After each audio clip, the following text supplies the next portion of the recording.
Hi guys! Welcome nga pala sa first ever vlog namin magpapinsan. So dito, ginagawa ko yung business plan namin. So we are planning to have a car wash business together with my cousins. So itong business ito, matutulungan kami para sa aming mga expenses, especially sa aming pag-aaral. At kailangan rin namin ng extra income. Dito, pinapakita ko sa kanya, nanonood kami ng mga YouTube videos ng same scenario as yung business namin.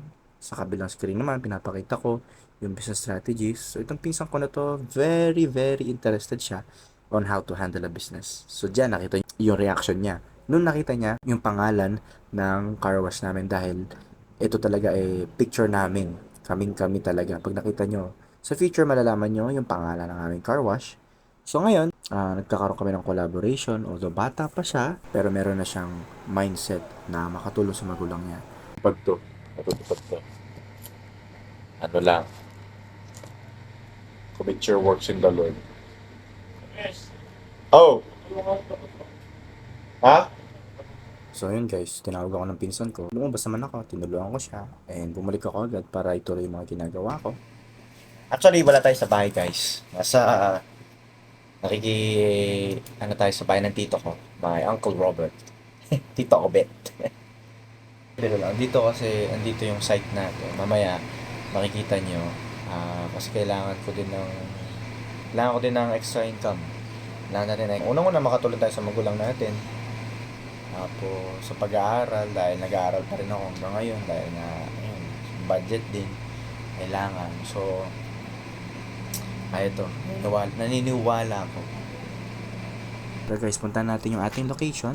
Akit tayo sa taas para makita natin kung anong kondisyon niya. Ito, nakakatabi to ng main road. Very good ito para sa ating business dahil exposed siya sa main road. Nakikita siya ng mga dumadaan and maraming sasakyan. Very important yan. At the same time, katabi rin siya ng mga vulcanizing and mga auto supply and other car maintenance establishment.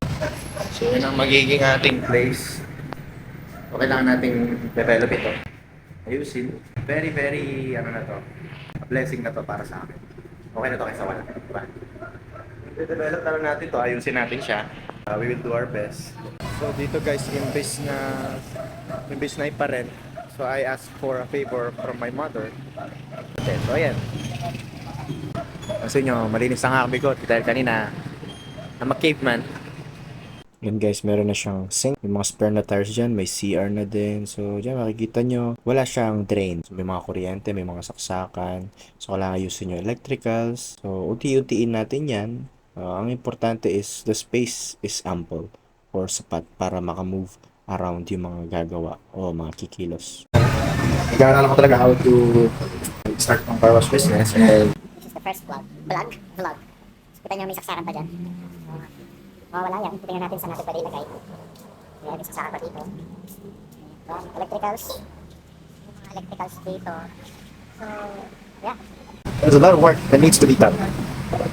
Condolence po sa family ni Faylin, sa Tangian and Canlapan family. Ganun pa man, life must go on. So ito guys, papunta ulit ako dun sa baba. Balik tayo dun sa ating station.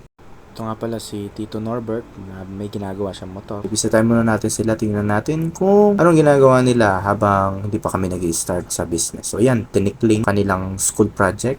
Anyway, so, anong ginagawa mo dyan? Anong nangyari sa ginagawa mo? Guys, nahilaw. Commercial. Yan, isa sa ating kasama sa car wash. So, nahilaw lang naman sinasaing. Pero, kaya pa ayusin? Ha? Try natin sa Urbay, guys. Ayun. Proceed naman tayo guys dito sa car repair na gusto kong gawin. Matagal na. And gusto ko talagang magpasalamat sa nagbigay sa akin ng sasakyan na ito. Thank you so much kapatid. At the same time, siyempre, I believe lahat ng magagandang bagay nang gagaling sa Lord. Gumagamit siya ng mga tao para i-bless ka. And nangyayari lahat ng mga bagay na to dahil for me, kapag napagkatiwalaan ka sa maliit, mapagkakatiwalaan ka sa malaking bagay. It means, nakikita ng Diyos kung gaano ka sinop sa mga bagay na nasa iyo.